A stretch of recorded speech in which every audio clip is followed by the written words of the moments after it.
Hey guys, today we tried Griot foaming surface wash. They only mention dilute ratio to use with their own foaming system, but on their website it stated 20 to 1. So that 47 milliliters, but let's add 20 milliliters more.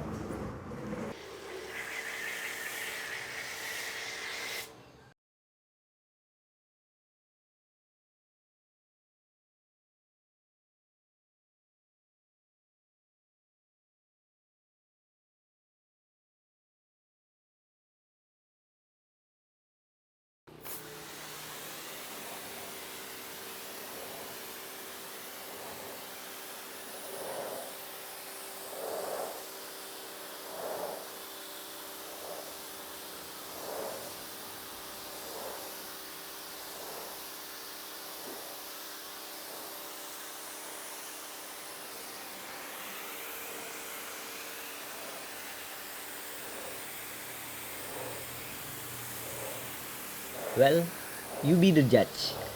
Thanks for watching.